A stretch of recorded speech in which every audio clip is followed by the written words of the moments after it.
you were just one step ahead of me. So for all 4 of our events across our leagues, we need a total of approximately 80 judges. That number's gone up just a little bit because we're going to be doing Dean's List interviews. So I'm shooting just a little bit high. But so we prefer volunteers for judges specifically that are not directly affiliated with the team, meaning a coach, mentor, family member. So what I'm challenging each team to do is I'm challenging each team to recruit 2 volunteers from your local community, your school, could be a friend of the family, but 2 volunteers who aren't directly affiliated with your team to come judge. In addition to that, I'm also suggesting that teams, if you're competing on the 11th, especially if you're very close to an interleague, that mentors that they volunteer to judge on the day that they're not competing. I have found as a coach of an FRC team, I have gotten to be in the judge room at events my team is not competing in, and it has made me a better coach. It has made me understand the judging process better, and I think that it's greatly benefited my kids. And I think Eric would probably agree with me on that fact. So as a coach, if you are able to judge at one of these events, I highly recommend it. It will cause you to do to be a better coach and to better prepare your students. In addition to that, we also have some FLL events coming up on January 17th and 18th. We have 2 that are in Everett, we have 1 in Olympia, and then we actually, those are semifinals, but we have our Eastern Washington State Championship event at Central Washington University over in Ellensburg. So if somebody is really wanting to travel, we need volunteers for that too, and again, specifically judges. Again, we're looking for judges that aren't affiliated with an FTC or an FLL team, First Lego League team. So you guys make fabulous judges unless you're also coaching a Lego League team. So if you're interested in volunteering, I have the link here. You can go to usfirst.org, and at the top you can click on volunteer and it will walk you through. Or you can go on the website and you can copy and paste this link. I just put it in chat also. Oh, okay. And Eric just put it in the chat. And so you can go register. They are screening volunteers this year, so you do have to go through the screening process. And I want to point out to everybody, you do not have to put your social security number to be screened. They do ask for it. It's not necessary, and it will not affect whether or not you can be screened if you choose not to put your social security number. So I highly recommend that you pass this information along to people and that you take time, if you can, to go on yourself and register. And I see one more question from Maggie. Yeah, Maggie. Maggie asks, what FLL events are in Everett? Well, we have 2 of the semifinals in Everett, Maggie. Those are the ones that you and I are working on, and they are the 17th and 18th at Jackson High School. And if they aren't, you need to let me know right away, I guess. But those were the events that were supposed to. Oh wait, I'm sorry, my bad. I have to apologize. I am running events for FRC, FTC, and FLL, and we are running 150 events in 1 year's time, and so that was a mistake on my part. We are back at Shoreline Community College up in Shoreline for our FLL events. So Maggie, sorry to panic you, they're not in Everett. Do the teams competing on the 11th need to register to volunteer on the 10th? Yes, Neil, we need everybody to register to volunteer, even the students. The students don't need to be screened. If they're under 18, it just says NA. But that helps us because we have certain roles that we place students in, and we have certain roles that we place adults in. And this will help us gauge where we're at and if we need to do more volunteer recruitment or if we're looking good for volunteers. Yes, Ashley, the background check does work without submitting your social security number. You do not need to submit your social security number. It won't ask anywhere. It's not like you have to opt out. It just doesn't ask. Yeah. It does. There's a place where you can put it when you're Yeah. registering events, Who's but doing that?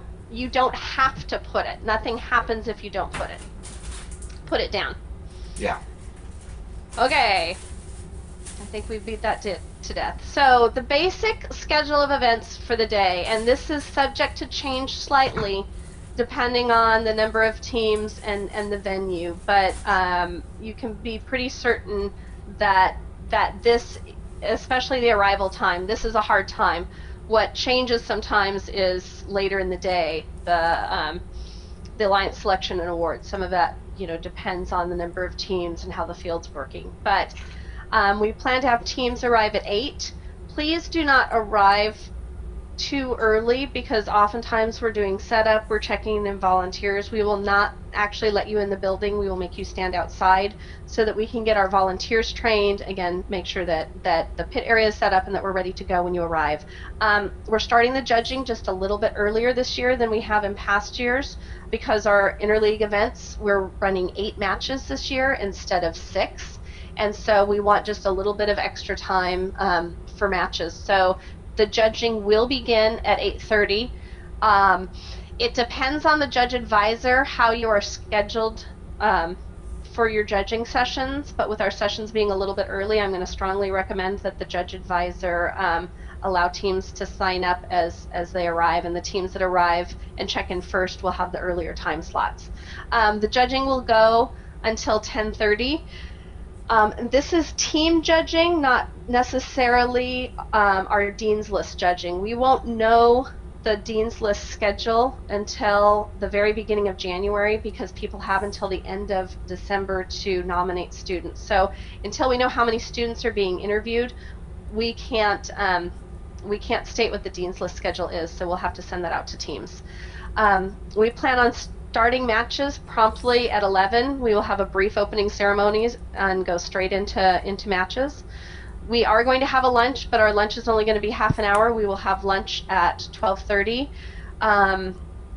Different venues will have concessions. We will also try and let you know what lunch options are nearby. Those things will go out in an email, most likely the first week in January, so you can expect to get a little bit more information on what's specifically happening at your event then. We'll resume matches at 1. Alliance selection usually is right around 4 o'clock. It takes about an hour for alliance selection and to run our elimination matches, and then we will have our awards ceremony at 5. I do see a hand up. Neil's hand up. Yeah. I'm unmuting him. Oh, thank you. No. Go ahead, Neil. Neil, are you with us? Yep. He put his hand down. Okay. Never mind. All right. I'll unmute. Okay. So what needs to be done prior to and for the FLL, that should say FTC event. Register all of your students in STIMs if possible. I know that you've heard me ask this multiple times, and I also have received emails from some of you stating how difficult this is, and I do understand. It is not required. You can use the paper forms. That being said, as I stated in an earlier email, we have missed out on several grants this year, on thousands of dollars, because we were not able to give the demographics of our teams across our 3 programs. US First collects this information and is now giving us access to it. So, well, they've lost out on grants as well, which is why they've started to collect this information. But we can only access the information if you fill it out online. If you just turn in a paper consent and release form, then we miss out on all of that information, and we miss out on dollars that can help keep registration fees down, help allow us to give grants to new or struggling teams. And so I just want you guys to hear from me. I do understand that it's a challenge, and if you can't get it to work, then you can't get it to work. But I'm asking that everybody try and take the little bit of extra time if they're able to try and get your students registered online. Now, if you are unable to do that, there is an area in TIMS where you can fill in the demographics of your team. That would be a second option. It's not the preferred option, but if you do fill in your team demographics there, it does help give us some of that information that we need. The second thing that I can suggest is prepare your students to speak with the judges. You remind your students that the judges are their friends. They're excited to hear what they have to say. The judges love talking with the students and hearing what the students have done. And so have your kids practice, but tell them that they're there to have fun and to not be afraid of the judges. Be sure that you're on time for the event, because the last thing that you want is to show up late, either have missed your time or now be rushed into racing your kids off to be judged. They're going to be flustered and they're not going to perform as well. So please, try and be there and ready to come in at 8 o'clock. Nominate 2 students for the Dean's List Award, and they're looking specifically for sophomores and juniors. But there are many scholarship opportunities. This is a great way to show some students that have gone the extra mile and that have met the criteria, that acknowledge their hard work. For more information on the Dean's List, I'm not going to spend a lot of time talking about it. There's a link there that you could go to. Eric, will you put that link in the chat window as well?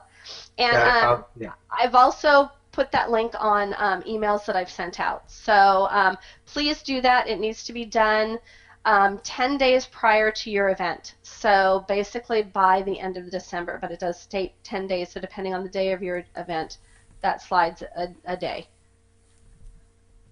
Okay, we have a question. Let's see. You have multiple parents who don't speak or read English. That is a challenge, Jennifer. One option is to have the parents come in and to work with them and work with their students in the classroom, because I know when you try and fill out the consent form on STEMS, it sends an email to the parents, and the parents have to be able to read and follow the directions. Thing is we know FIRST is doing this across the globe, so they're already starting to have to deal with multi-languages. Yeah, I think that that's going to change and get better. To them, yeah. So just do the absolute best you can. I understand that it's difficult and frustrating. One thing that I guess it is. I didn't put on here. One thing that I do want to point out, though, is that you will need to bring your roster and or your consent and release forms to the Interleague Championship. So you will need to turn those in at Pit Admin when you register your team. So please be prepared. It'll make check-in go quite a bit faster if you've got all of that just ready to go. Okay, I've got a question here. I'll take a look at that before I move on. Sorry. First match took our consent form. Generally, and this is one of the reasons why it is better on STEMS, you need to bring new consent forms to each event you go to. So we prefer... Which event was Jennifer at? Jennifer was up in Everett at Newth. So we prefer everybody bring new forms. That is what FIRST asks. If you absolutely can't, give me a shout and we'll figure out what to do. If you've submitted consent forms electronically, you just need to print off a copy of your roster. So if you've registered all your students on TIMS, when you go into TIMS, you'll see an area where you can actually choose to print your roster. And you just print that out and hand it in, and you are good to go. Yes, Jennifer, parents need to sign every time, which is why it is much easier to do it electronically, if at all possible.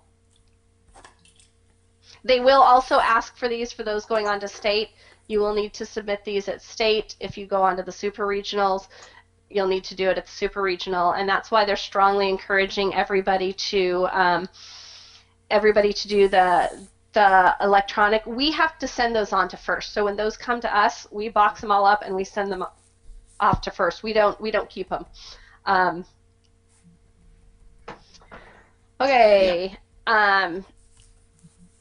We have another question asking about the scores being posted. I've sent those off to our person who's compiled them, and he is going to he's supposed to be working on the rankings by Interleague, so you'll see where you rank with all the other teams at your Interleague event.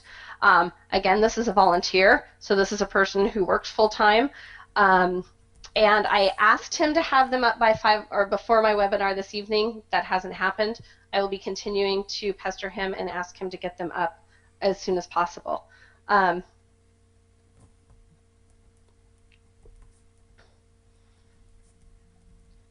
Randy says that they've been told that that they're good for the entire season. That has relatively recently changed. Like with FRC, you used to be good. As long as you brought your consent release forms once, you didn't have to bring them to additional events. That has changed. We kind of fudge it a little bit for league events because with the leagues, we don't want people to have to worry about paperwork the whole time, but it is something that US First is starting to get stricter on, so it's something we're having to start to work to adhere to a little bit better. So we're not requiring it for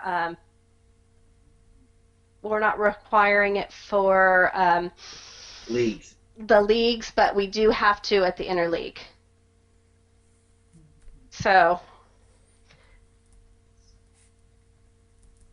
okay, so 8 teams for Interleague will qualify for the state tournament on January 31st at Showware. If you qualify, you will need to register your team and pay the $275. I'm sorry, by Friday. It's not January 13th. January 13th. I think that I swapped these dates around, and I apologize. So you will need to register and pay by Friday, January 16th.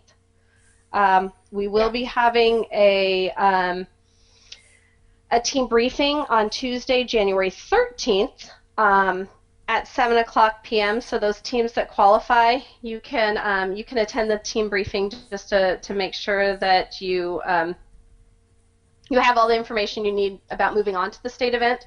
It is an additional $275 registration fee, and we at least need you to log on to the system, register like you've done in the past, and either pay by credit card or PO by Friday.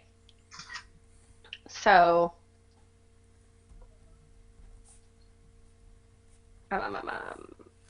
Leo's working on them right now. Yep. Can I find out? Just got home. Can I find out online? Oh, okay, good. Thanks, Eric. How teams qualify at Interleague. There is page. It's in the game manual. It is. It's the standard advancement. It'll be the entire winning alliance of 3 teams. The 3 teams that were nominated for the Inspire Award. So the winner and the 2 runners-up. And then I think it's 2 more judged awards right after that. I just looked at that, and I don't remember what page it's on. It used to be page 11. I'll tell you what, if you guys want to move on, I will find that out and post it in the chat. Okay. And basically, actually, that's all I have. Now, we have Robot Game or questions, if anybody has any questions. So if you guys have questions, you can either type it in or raise your hand, and Eric and I can unmute you.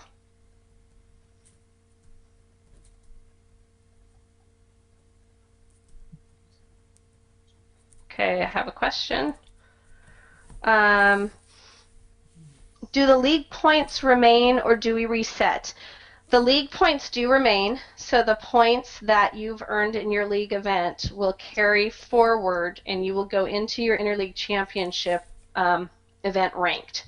Now, that being said, we have had teams that were ranked very well, that were ranked very low after their Interleagues go on and do, or after their league events, go on to their Interleague event and do very well. So just because, where you're ranked, it definitely gives you a little bit of a leg up prior to your Interleague event, but it doesn't prevent you from doing well at the Interleague Championship. And in fact, we have a couple teams. We have a few teams that are that were unable to get their robot together. They had some difficulties and they did not play at any of their league events, but they are planning on attending their Interleague Championship, and you're able to do that. They just go in with a score of 0, but they can participate. Stan, in answer to your question, yes, the total number of teams at state are 32. So 8 teams from each interleague will be advancing to state. How many qualifying matches will teams have at the interleague? We will have 8 at the interleague. So we'll have 8 qualifying rounds, and then we will move on to alliance selection and finals. You know, the elimination rounds. Can you get a copy of this presentation? Yes, I will be, tonight I am recording this. Tomorrow morning I will work and get it ready so we can put both this and the PowerPoint with the corrections up on the website. I will create a page that says Interleague Championships, or I will create something, and I will also send an email out to everybody directing them where that is so that people who didn't attend know where to go.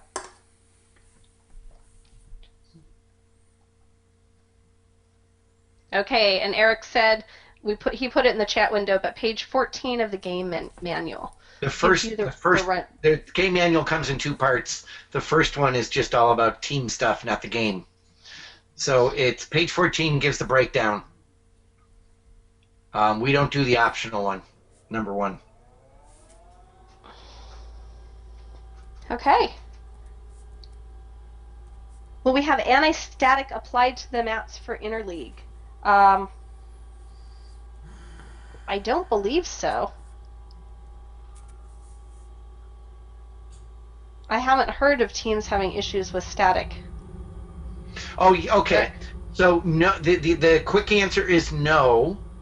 I know what you're asking about. Static is an issue.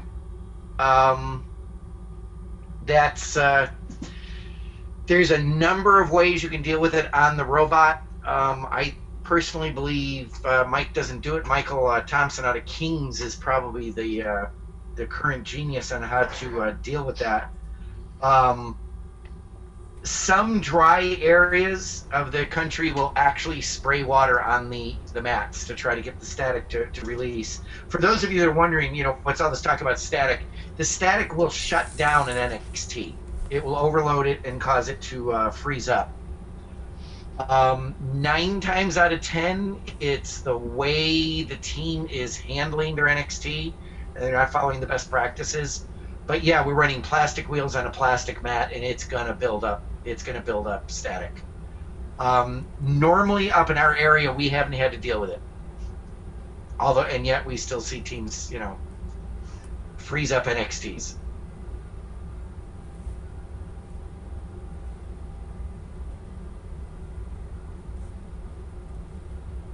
And I'm done. Okay. Any other questions? I haven't been monitoring hands, Eric, if you could take a look. Okay. No hands yet. So. Okay, well wait, here's a hand. Yeah, there's a hand. We lied. Jim. That's okay. I got him. Okay. Unmuted. Go, Jim. Was wondering, is there anywhere in the manual that talks about how to deal with the static? This is the first time I've heard about it. Okay, it's not in the manual. It is, and I'm looking again really quickly. Oh, team resources. It is. I'm looking.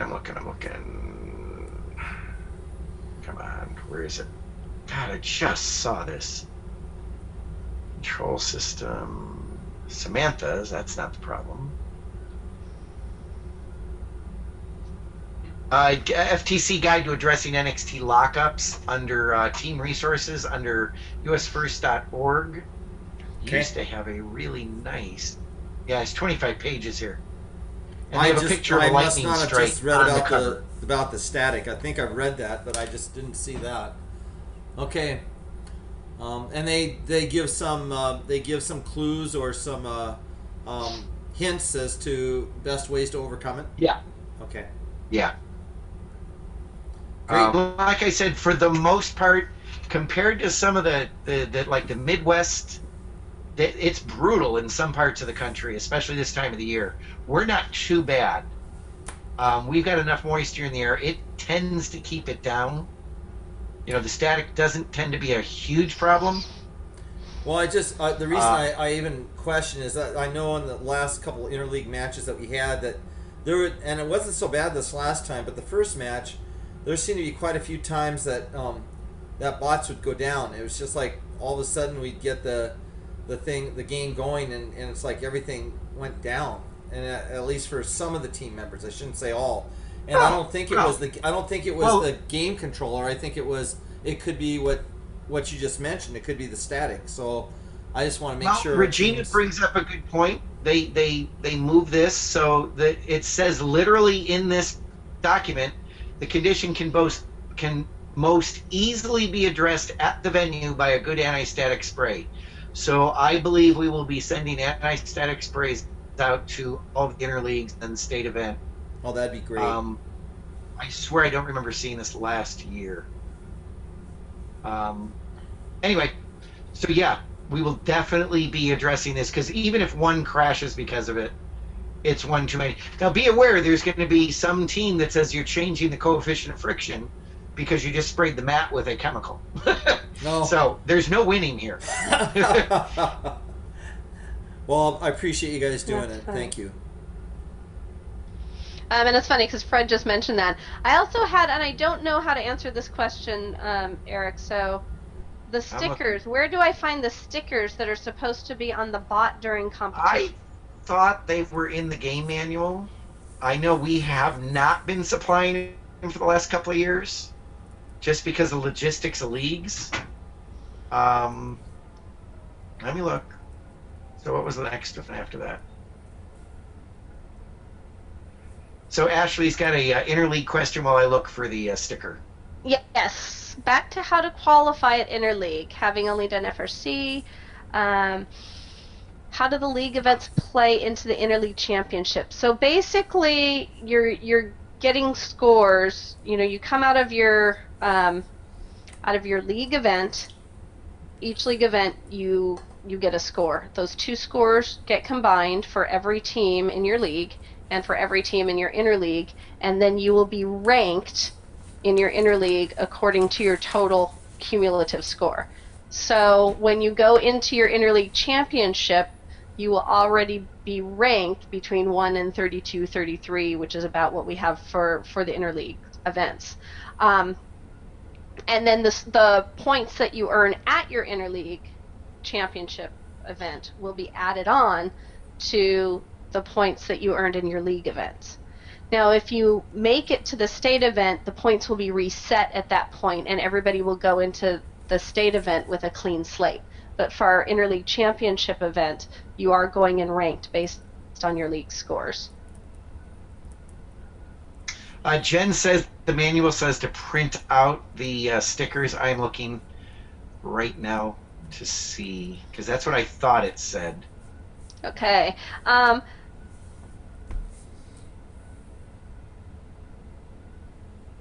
Neil, it says the Tesla Interleague and the Pasteur Interleague being held at Everett High and Cascade High, plan to provide concessions, pizza, cookies, soda water, etc. Wonderful. If you email me that information, Neil, I will make sure that gets put up on the website and gets passed along to all of the teams. That would be wonderful. How important will the engineering notebook be at the competition? In the judging, they will be judged on it. It is very important. So you can't win an award without one. Yes, yeah. you must have it. So what I advise if you don't have one is that maybe you try and meet a time or two over winter break to get that together. But that is a very important piece of the judging. Is there a rubric for the judging, or is it just based on the performance? and the engineering notebook guidelines. Eric, do you want to field that one? Yeah, it's been a couple of years. There are rubrics for it. So judging, I'm looking in the manual again. Let me go all the way back up to the top and find it. By the way, I just put in the page 21 and 22 of the game manual has templates for the stickers. Just so you know, they are there. And this is game manual 2, second one? The game part 1 again. Oh, game part 1. Okay. Thank you. Non-game specific part of it. Oh, also just as an aside, while Eric's looking that up, see the Everett group, they've been working hard. Everett High School, Cascade, Jackson will also have pre-sales of lunch so that the teams can pre-order and not have to worry about it on competition day. So great, get me that information. I will get it up on the website, Jennifer, and I will also email the form out to the team. And each interleague will receive an email from me giving them the specifics on the interleagues. So like I said, it'll probably be right around the first of the year. It might be just before school gets back. I will try and resend it after school gets back too, for those of you who don't check your email much during break. But do expect to see an email from me the very beginning of January with the details. If somebody, okay, so there's a team a prejudging self-reflection piece on US First under all the team resources that is very, very similar to a rubric. I know you're thinking rubric like how we do FLL. It's not that specific for teams. And Andy Gephardt says that he believes that it's in the mentor guide as well. Oh, the mentor guide. That's what I'm looking for. Yeah. So you guys can check the mentor guide to get some more specifics on the judging. I do believe that is true.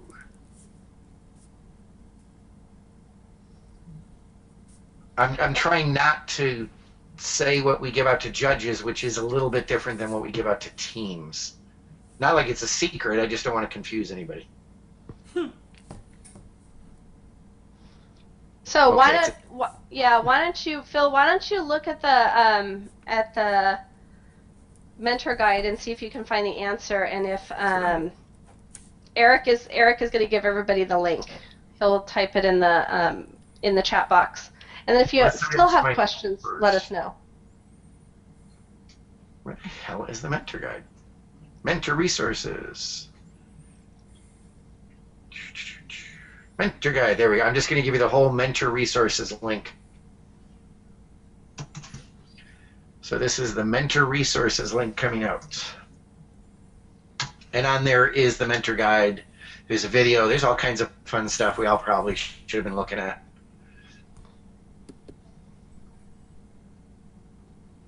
And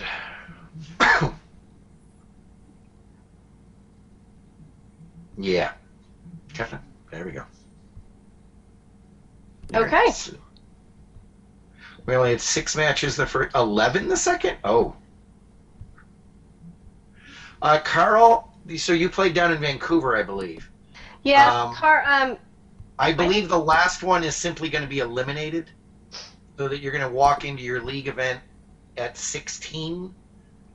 That is correct. That's what Leo's doing. Yeah. The confusion came from, well, just the fact that we're a really big state and there's a lot of information flowing.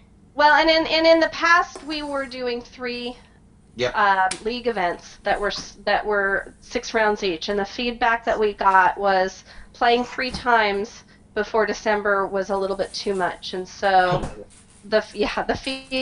so we wanted to make sure that everybody played 24 times still, so we divided it by 3 instead of 4, and are now doing 2, and that caused some confusion down south. So sorry about that. And please don't think we're throwing Christian under the bus. It was confusing, yeah. Wow, look at all this stuff. Okay, Tesla League. So okay, good. Okay, you already got through those. Yeah, I think that I got everything else. I missed his, so thank you. Okay, at this point, I don't see any new questions. Oh. So I think that I'm going to go ahead and stop my recording in the interest of time. I know that this is a busy time of year. If you have any other questions, feel free to shoot either Eric or myself. Probably at least copy me if you email Eric. But shoot us an email and we will be happy to help guide you if you have any other questions. So thank you very much. You guys all have a wonderful evening and have a wonderful holiday. Thanks, you guys, for everything. Appreciate it. Thanks for taking your time. Alrighty, guys. Thanks. Thank you. Bye-bye. Bye. So, give me a sec.